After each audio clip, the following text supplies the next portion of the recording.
नमस्कार, आप राजस्थान में आप सभी का स्वागत है। मैं हूं आपके साथ सृष्टि शुक्ला। रुक कर लेते हैं खबरों का।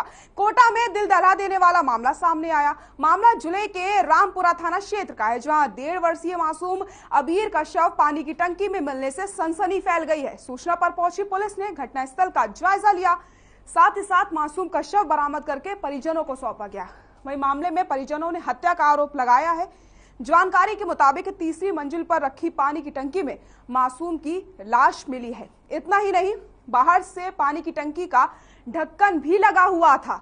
वहीं पुलिस उप अधीक्षक अमर सिंह ने बताया कि कोर्ट से आदेश मिलने पर मेडिकल बोर्ड से मासूम के शव का पोस्टमार्टम करवाया जाएगा। हालांकि हत्या किसने की, इसका अभी तक खुलासा नहीं हो पाया है। फिलहाल पुलिस मामले की जांच पड़ताल में जुटी हुई है।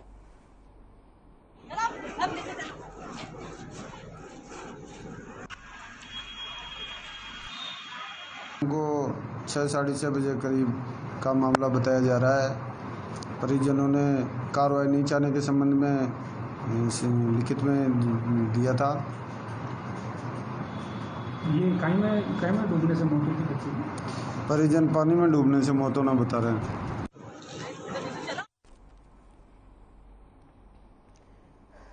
और इसी खबर पर ज्यादा जानकारी के लिए हमारे सहयोगी तेजपाल बग्गा हमारे साथ जुड़ गए हैं। तेजपाल, मैं आपसे जानना चाहती हूँ कि मासूम का शव पानी की टंकी में मिला है, फिलहाल क्या कुछ जानकारी मिल रही है? आज कोर्ट के आदेश के बाद रामपुरा पुलिस ने शव को कब्र से निकलवाकर मासूम बालक का पोस्टमार्टम करवा दिया है। साथ ही उन्होंने इसमें हत्या का मुकदमा भी दर्ज कर लिया है। पुलिस अभी 3 बिंदुओं पर जांच कर रही है कि मृतक बालक छत पर कैसे पहुंचा जी, उसके बाद वो टंकी में कैसे गिरा, फिर टंकी का ढक्कन किसने बंद किया। इन 3 बिंदुओं पर मुख्य रूप से पुलिस जांच कर रही है। बिल्कुल तेजपाल, मैं आपसे जानना चाहती हूँ कि अभी शुरुआती जांच में क्या कुछ सामने निकल कर आया है? शुरुआती जांच में तो पुलिस पूर्व में तो परिवारजनों ने इस पे मना किया था कि भाई वो कोई कार्रवाई नहीं चाहते, परंतु जब परिवार के सभी लोग एक साथ बैठे और उन्होंने चर्चा की तो उनको लगा कि इसकी हत्या हुई है, तो वो कल थाने पर पहुंचे। जी, बहुत बहुत शुक्रिया तेजपाल जी आपका ज्यादा जानकारी के लिए। टोंक में बदमाशों के हौसले बुलंद होते जा रहे हैं। मामला जिले के देवली के बस स्टैंड के पास का है, जहां एक होटल के पास की गली में बीती रात 2 अज्ञात नकाबपोश बदमाशों ने घर के बाहर खड़ी एक कार के शीशे फोड़ दिए और कार को बुरी तरीके से क्षतिग्रस्त कर दिया। इसके बाद बदमाश बाइक पर सवार होकर के फरार हो जाते हैं। इस घटना से क्षेत्र में सनसनी फैल गई है। सूचना पर पहुंचे पुलिस के एएसआई आसाराम ने घटनास्थल का जायजा लिया। पुलिस की माने तो आपसी विवाद को लेकर के बदमाशों ने कार पर हमला किया था। फिलहाल पुलिस मामले की जांच पड़ताल में जुट गई है।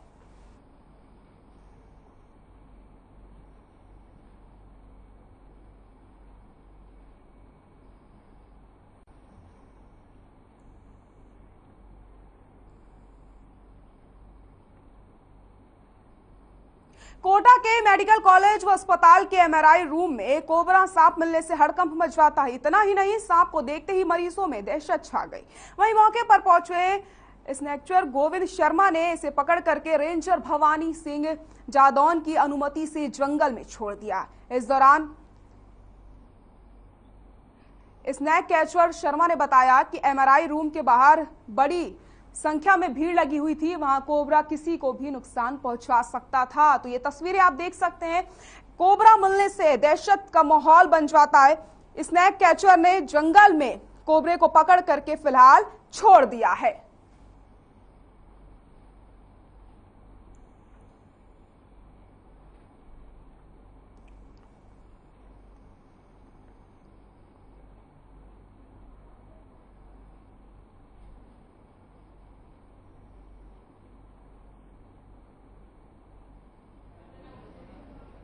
तो अस्पताल में कोबरा मिलने से दहशत का माहौल बन गया। ये तस्वीरें भी आप देख सकते हैं किस तरीके से ये कोबरा बड़ी ही आराम से यहां पर बैठा हुआ है। फिलहाल राहत की बात यह है कि स्नैक कैचर को तुरंत बुलाया जाता है और स्नैक कैचर ने कोबरे को पकड़ करके अधिकारी की इजाजत के बाद जंगल में छोड़ दिया है।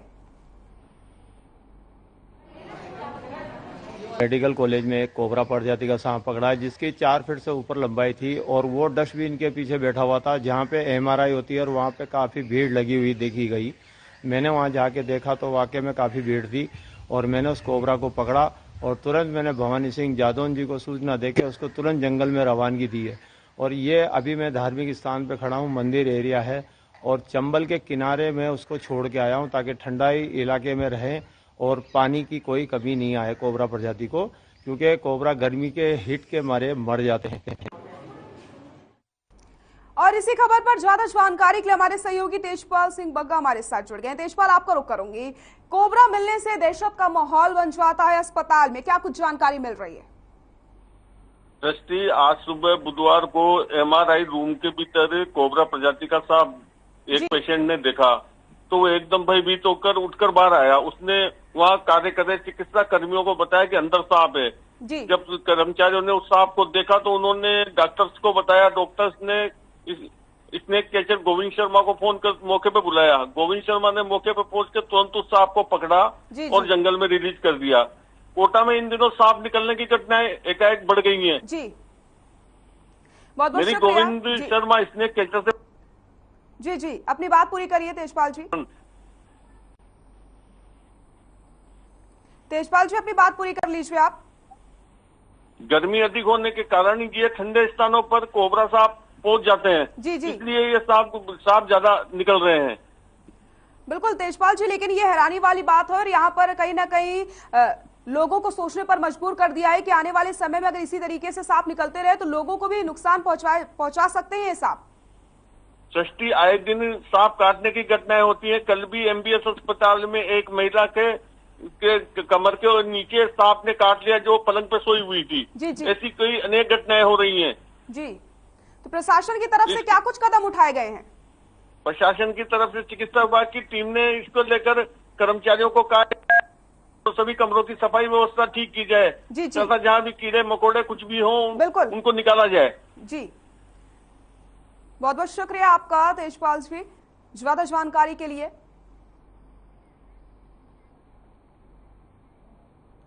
अलवर के राजगढ़ में 300 साल पुराने मंदिर पर बुलडोजर चलाए जाने के विरोध में हिंदू संगठनों और साधु संतों ने बुधवार को कंपनी बाग के शहीद स्मारक से कलेक्ट्रेट तक आक्रोश रैली निकाली, जिसमें साधु संतों समेत बीजेपी कार्यकर्ताओं ने भी इस रैली में हिस्सा लिया। वहीं रैली की अगुवाई कर रहे अलवर सांसद बालक नाथ ने सीएम अशोक गहलोत से इस्तीफा देने की मांग करी है। साथ ही साथ सांसद ने कहा कि ये मामला शांत नहीं होगा। गहलोत सरकार ने देवी देवताओं का उसी तरीके से अपमान किया है जैसे 250 साल पहले मुगलों ने सनातन धर्म का अपमान किया था।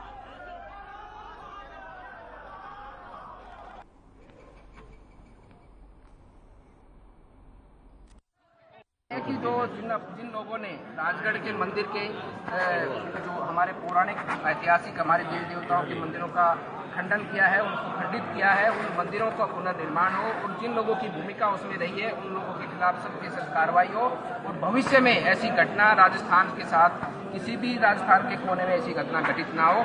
सरकार उसके लिए बाध्य रूप से अपनी स्वेच्छा भाव से सरकार उसको एक भाव से पूरे राजस्थान की जनता का कल्याण के भाव से काम करे। अजमेर में सावर के अजमेर सांसद भागीरथ चौधरी और बीजेपी जिला अध्यक्ष देवी शंकर भूतड़ा के नेतृत्व में प्रदेश की कांग्रेस सरकार के खिलाफ दिए गए ज्ञापन को झूठी वाहवाही लेने का पुलिंदा बताया जा रहा है। कांग्रेस नेताओं ने कहा कि प्रदेश के सीएम अशोक गहलोत के सुशासन में जारी जन कल्याणकारी योजनाएं लागू की जा रही हैं, जिससे प्रदेश का आम आदमी लाभान्वित हो रहा है। इससे ठीक उल्टा केंद्र की मोदी सरकार की गलत नीतियों के कारण बढ़ती महंगाई से आदमी दुखी और परेशान हो चुका है। तो कांग्रेस नेताओं का बीजेपी पर वार, बीजेपी का ज्ञापन झूठ क्या पुलिंदा है। तो आपको बताते चले बीजेपी नेताओं पर जमकर निशाना साधा गया है और यहां पर उनका कहना है कि प्रदेश सरकार से जनता खुश है।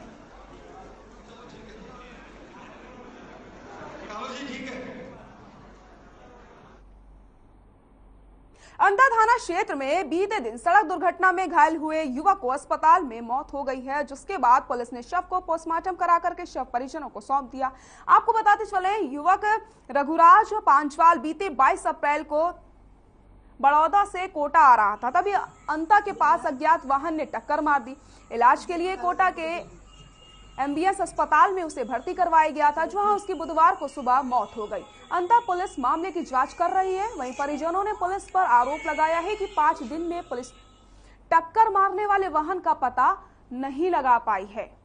तो पुलिस के हाथ अभी तक खाली हैं। 5 दिन का समय बीत चुका है, लेकिन अभी तक पुलिस टक्कर मारने वाले आरोपी के पास नहीं पहुंच पाई है।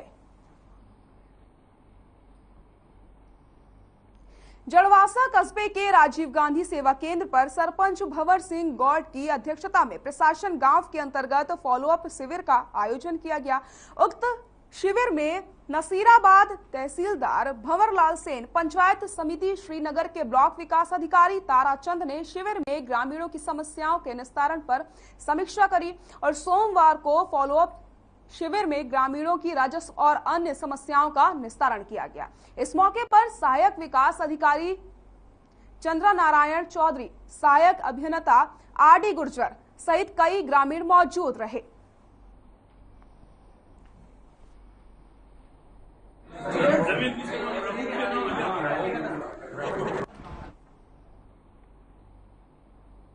बयाना में जैन साध्वी गणनी आर्यका विशुद्ध मती माता जी ने जिले में मंगल प्रवेश किया, जहां जैन समाज के लोगों ने उनका स्वागत किया। पालकी में विराजित मती माता जी पालकी में विराजित थी। इसके बाद माता जी का दिगंबर जैन मंदिर में जैन धर्मावलियों ने माता जी के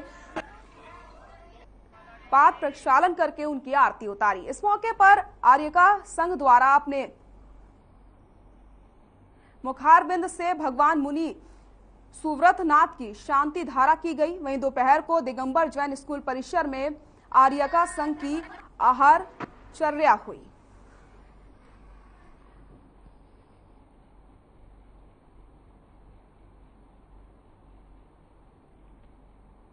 नावा सिटी उपखंड मुख्यालय के पास ग्राम पंचायत मूड घसोई स्थित रामू बाबा की ढाणी में पिछले 6 महीने से बिलासपुर परियोजना का पानी नहीं आने से ग्रामीण काफी परेशान हैं। जहां रामू बाबा की ढाणी के लोगों को दूषित पानी पीना पड़ रहा है। वहीं आपको बताते चले, स्थानीय निवासी सुखाराम कुमावत ने बताया कि मैंने बार बार प्रशासन को भी अवगत करवाया है, लेकिन पानी की समस्या का अभी तक समाधान नहीं हो पाया, जिससे ढाणियों के लोगों को कड़वा पानी पीना पड़ रहा है और ये पानी पीने से फ्लोराइड संबंधित बीमारियां भी उत्पन्न हो रही हैं। तो लोगों को यहाँ पर गंदा पानी पीना पड़ रहा है, जिससे कई तरीके की बीमारी उन्हें ग्रसित कर रही है। तो महीने से यहाँ पर लोग परेशान हैं, लेकिन ये जो समस्या है वो समस्या यहाँ पर खत्म होने का नाम नहीं ले रही है। ग्रामीणों को खारा पानी मिल रहा है पीने के लिए।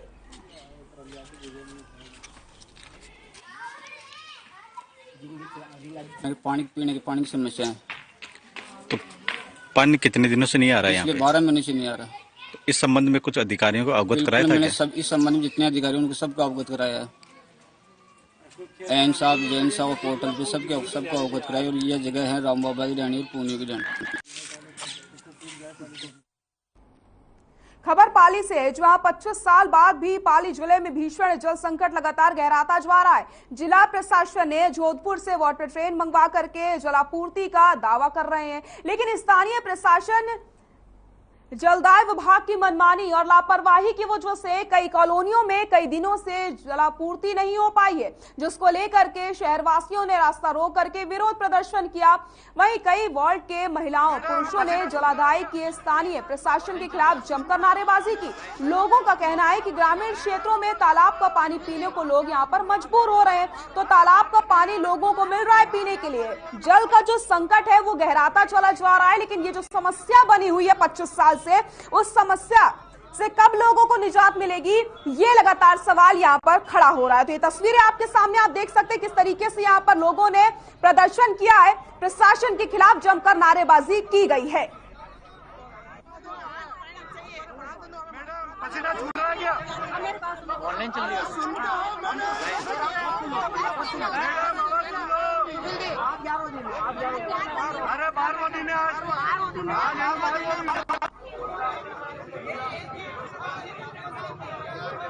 एक महीने से पानी की परेशानी हो रही है। आज 10-11 दिन हो गए, पानी की एक बूंद भी नहीं आई हमारे यहाँ। आप घर के बर्तन देखो जाके, उसमें आधी बाल्टी भी पानी नहीं मिलेगा आपको। और इतनी परेशानी हो रही है, हमारे बच्चे पीने लायक पानी। खबर हनुमानगढ़ से, जहां जन स्वास्थ्य अभियांत्रिकी विभाग ने पेयजल के दुरुपयोग रोकते हुए जरूरत के मुताबिक इस्तेमाल करने की आमजन से अपील करी। साथ ही साथ भाखड़ा नहर प्रणाली में नहरों में पेयजल के लिए पानी चलने के दौरान किसानों से मोगे बंद रखने की अपील करी गई, जिससे पेयजल के लिए भंडारण किया जा सके। जन स्वास्थ्य अभियांत्रिकी विभाग के अधिशासी अभियंता दिनेश कुकड़ा ने बताया कि वर्तमान में भाखड़ा नहर प्रणाली और इंदिरा गांधी नहर प्रणाली में पूर्ण नहर बंदी चल रही है। वहीं भाखड़ा नहर प्रणाली में 1-2 दिन के बाद तहसील संगरिया, हनुमानगढ़ और पीली भंगा क्षेत्र की समस्त नहरों में पेयजल रोटेशन वाइज चलाया जाना है। तो आपको बताते चले, यहाँ पर जो जल संकट लगातार हो रहा था, इसको कम करने के लिए यहाँ पर लगातार कदम उठाए जा रहे हैं और आम जन से अपील करी गई है कि पानी को बर्बाद ना किया जाए।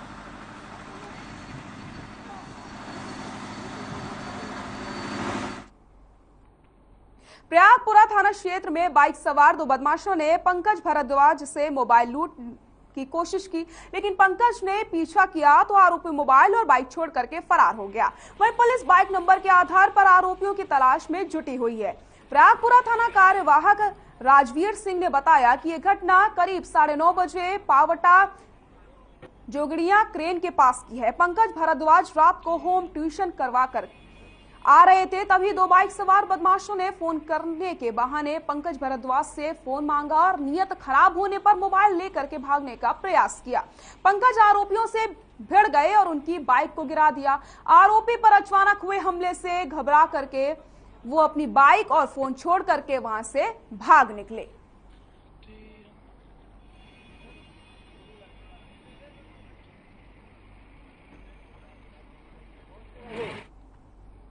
राजसमंद में पुलिस को बड़ी कामयाबी हाथ लगी है। मामला कुवारिया थाना क्षेत्र के पास का है, जहां पुलिस ने अफीम ले जा रहे एक युवक को फिल्मी स्टाइल में नाकाबंदी करके दबोच लिया है। साथ ही साथ पुलिस ने आरोपी के पास से 1 किलो अफीम बरामद करी। वहीं आनन फानन में बाइक चालक पुलिस को चकमा दे करके फरार हो गया। फिलहाल पुलिस ने दोनों आरोपियों के खिलाफ NDPS एक्ट के तहत मामला दर्ज कर लिया और मामले की जांच पड़ताल में पुलिस जुटी हुई है।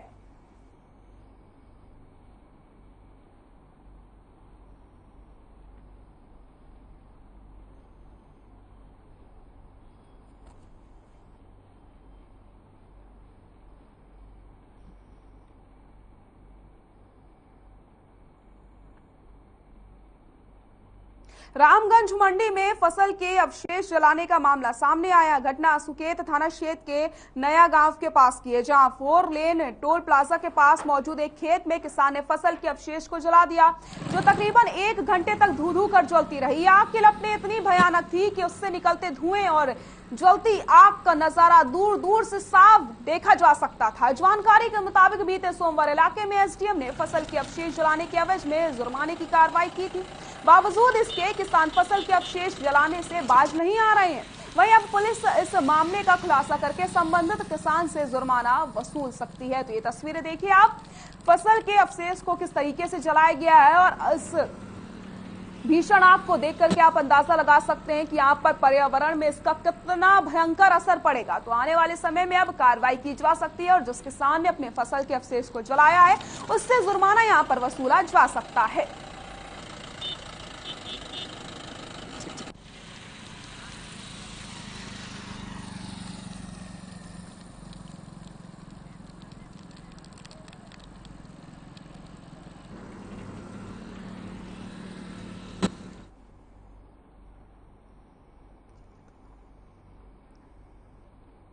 चित्तौड़गढ़ से इस वक्त की बड़ी खबर आपको हम बता देते हैं, जहां पर बिजली संकट के बीच प्रशासन की बड़ी लापरवाही उजागर हुई है। चित्तौड़गढ़ से बड़ी खबर, बिजली संकट से अनजान बने सरकारी कर्मचारी, कमरे में अधिकारी नहीं लेकिन कूलर पंखे चालू है। बिजली संकट से अनजान बने सरकारी कर्मचारी, कमरे में अधिकारी मौजूद हो या ना हो लेकिन दीवारों के लिए कूलर और पंखे जरूर चल रहे हैं। जी आपको बताते चले, यहाँ पर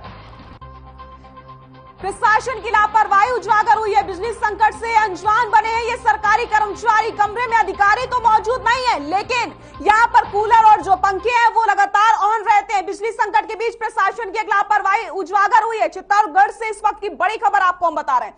कमरे में अधिकारी नहीं है, लेकिन पंखे और कूलर लगातार चल रहे हैं। बिजली संकट एक तरफ मंडराता चला जा रहा है, दूसरी तरफ प्रशासन की ही इतनी बड़ी लापरवाही उजागर हुई है। तो तस्वीरें भी आपको हम दिखा रहे हैं, जहां पर आप देख सकते हैं कि कमरे में कोई भी अधिकारी मौजूद नहीं है, लेकिन पंखा यहां पर चल रहा है। तो किस तरीके से बिजली का दुरुपयोग यहां किया जा रहा है, यह आप इन तस्वीरों में देख करके अंदाजा लगा सकते हैं। तो प्रशासन की लापरवाही उजागर हुई है। बिजली संकट के बीच उस तरीके की लापरवाही प्रशासन की तरफ से की जा रही है। तो ये जो सरकारी कर्मचारी हैं वो बिजली संकट से अनजान बने हुए हैं। वो तो कमरे में मौजूद नहीं होते हैं, लेकिन यहां पर पंखे और कूलर लगातार चल रहे हैं। तो चित्तौड़गढ़ से ये खबर आपको हम बता रहे हैं, जहां पर कमरे में अधिकारी आपको नहीं मिलेंगे, लेकिन आपको एक अलग नजारा देखने को जरूर मिल जाएगा। और यहां पर आपको बताते चले, कूलर पंखे लगातार चलते रहते हैं। बिजली का जो संकट लगातार गहराया हुआ है, इस संकट से शायद ये जो कर्मचारी हैं वो अनजान बने हुए हैं।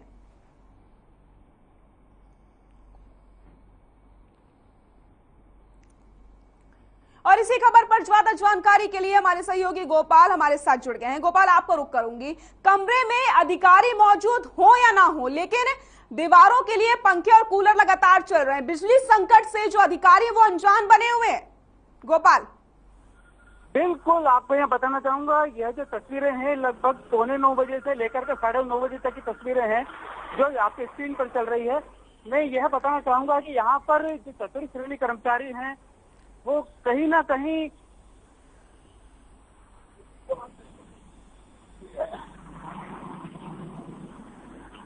बिल्कुल, बहुत बहुत शुक्रिया आपका तमाम जानकारी के लिए गोपाल। तो कमरे में अधिकारी मौजूद नहीं है, लेकिन यहां आपको बताते चले पंखे कूलर लगातार चल रहे हैं। बिजली संकट से ये अधिकारी लगातार अनजान बने हुए हैं। टोंक में एनएच जयपुर कोटा पर आत्महत्या की कोशिश का मामला सामने आया। मामला जिले के बरौनी थाने से चंद कदमों की दूरी का है, जहां ड्राइवर की सूझबूझ से बड़ा हादसा टल गया है।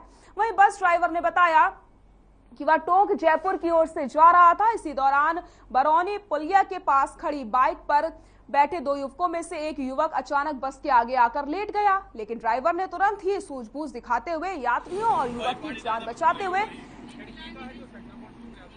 डिवाइडर से कुदाकर बस को साइड में लगा दिया, जिसके बाद बस नाली में फंस गई, जिसमें 4-5 लोगों को मामूली सी चोटें आई हैं। वहीं पुलिस का यह कहना है कि युवक को बचाने की कोशिश में हादसा हुआ है। तो सूझबूझ से एक युवक की जान बचवा ली गई है। ड्राइवर की सूझबूझ से एक हादसा यहां पर टल गया है।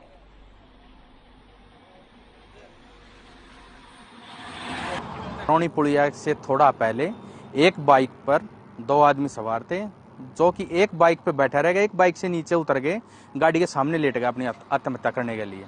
हमने उस व्यक्ति को बचाने के चक्कर में गाड़ी डिवाइडर पे चढ़ाई, डिवाइडर से फिर वापस लेफ्ट साइड में भागी गाड़ी, फिर इधर नाले में आके लग के गाड़ी रुकी है। न किसी को किसी तरह की चोट आई है।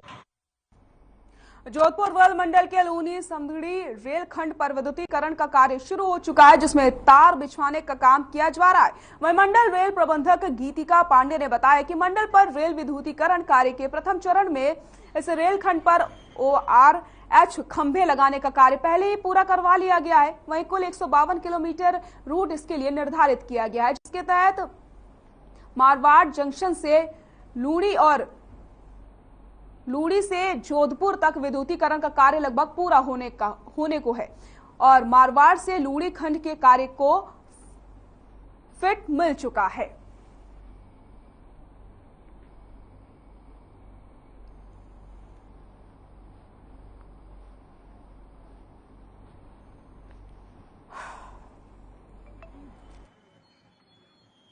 और साथ ही साथ जोधपुर मंडल में विद्युतीकरण और दोहरीकरण का भी कार्य बहुत ही तेजी से चल रहा है। मैं ये भी बताना चाहूंगी कि हम लोगों ने इस वर्ष विद्युतीकरण का जो टारगेट रखा है उसमें हमारा लूनी समदड़ी 48 किलोमीटर्स का जो खंड है उसको टारगेट किया है, जो जल्दी से जल्दी हम लोग जून से आगे तक करने की कोशिश करेंगे।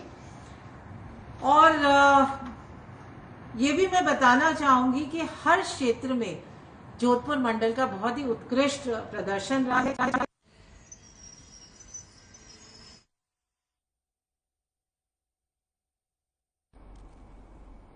कोटा में आवारा कुत्तों का आतंक बढ़ता ही चला जा रहा है। मामला शहर के महावीर नगर इलाके का है, जहां जल विभाग के खाली मैदान पर क्रिकेट खेलते बच्चे पर वहां पर खड़े 4 कुत्तों ने हमला बोल दिया, जिसमें मासूम गंभीर रूप से घायल हो गया है। कुत्तों को हमला करते देखकर पास की दुकान पर खड़ी महिला ने तुरंत कुछ लोगों को मदद के लिए बुलाया और बालक को जैसे तैसे छुड़ाया और उसे तुरंत ही निजी नर्सिंग होम में इलाज के लिए भर्ती करवाया गया। इस दौरान डॉक्टर BL गोचर ने बताया कि बच्चे को कुत्तों ने बुरी तरीके से नोचा है, उसके सिर में भी कुत्तों के काटने के निशान पाए गए हैं।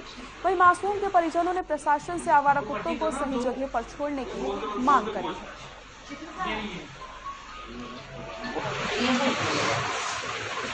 यहाँ पर एक बच्चे को 5-6 व्यक्ति लेके आए थे जिसको कुत्तों ने काटा हुआ था। उसके dog bite grade 3rd degree है, उसके सिर में ही बाइट थी, सिर में 3 घाव है बड़े बड़े, उनमें लूज स्टिचेस लगा दिए गए हैं।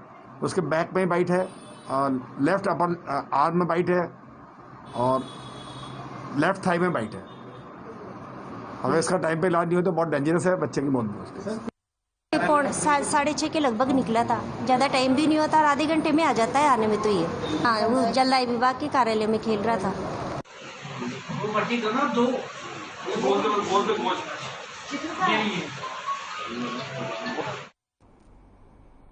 झालामठ के राजकीय उच्च माध्यमिक विद्यालय में कार्यरत अर्चना चौहान की पहली पुण्यतिथि मनाई गई। वहीं उनके उपलक्ष्य में परिजनों ने स्कूल में प्रिंटर और 180 बच्चों को बैग वितरित किए। आपको बता दें कि अर्चना चौहान को पिछले साल कोरोना से उनका निधन हो गया था। वहीं प्रिंटर और बैग वितरण कार्यक्रम में सिवाना से कांग्रेस नेता पंकज प्रताप सिंह, झालामठ सरपंच लक्ष्मी नारायण प्रजापत और अन्य गणमान्य नागरिक उपस्थित रहे। प्रधानाचार्य राजेंद्र सिंह कुमावत ने बताया कि स्वर्गीय अर्चना चौहान का स्कूल के बच्चों और स्टाफ के प्रति व्यवहार कार्य अति उत्तम था। वहीं सहयोगी महिला और अध्यापकों ने श्रद्धांजलि देकर के उन्हें याद किया है।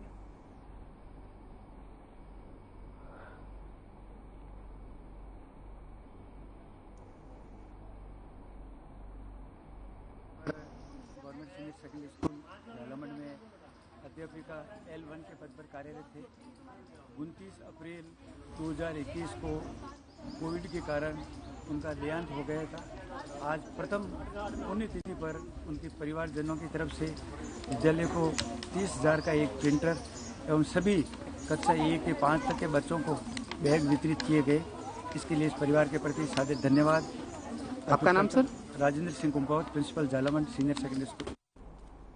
खबर बयाना से, जहां उत्तर प्रदेश के मेरठ सिटी अपने घर से निकली 12 वर्षीय युवती पलक ने बयाना रेलवे स्टेशन पर पहुंच गई और GRP पुलिस ने प्लेटफॉर्म पर युवती के अकेले सोता देख करके उसे पूछताछ करने लगी। थाना प्रभारी केशव देव ने बताया कि उसने अपना नाम पलक पुत्री इमरान खान फातिमा बताया है। अपने घर से अज्ञात कारणों से वो निकली थी। बच्ची को फिलहाल अपना घर सेवा समिति के पूर्व अध्यक्ष तोताराम पहलवान को सौंप दिया है, जहां से बाल सुरक्षा गृह को सूचना दे दी गई है।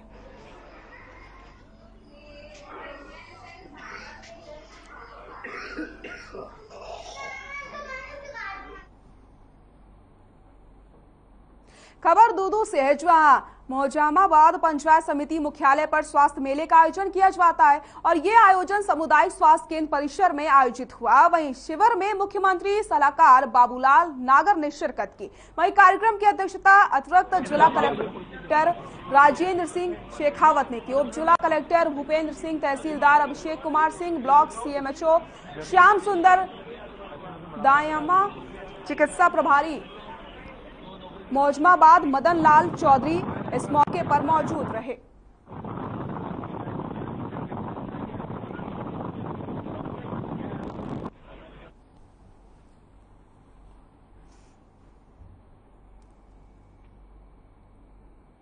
टोंक दमोह जिले के देवली उपखंड के नगर फोर्ट कस्बे में खेत में काम कर रहे किसान पर पैंथर ने हमला कर दिया। वहीं हमले में किसान हीरालाल सैनी जख्मी हो गया। किसान के चिल्लाने पर आसपास के लोगों ने मदद के लिए वो दौड़े। इस दौरान पैंथर एक मकान में घुस जाता है, जिसके बाद स्थानीय लोगों ने पुलिस और वन विभाग को सूचना दी। थाना प्रभारी सलीम खान और वन विभाग की टीम मौके पर पहुंची। सवाई माधोपुर से आई वन विभाग की टीम ने पैंथर को रेस्क्यू कर लिया है।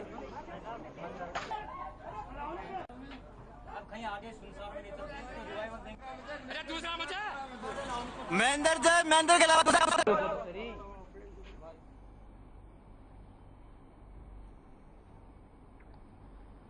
आप लोग राजस्थान में फिलहाल के लिए इतना ही। नमस्कार।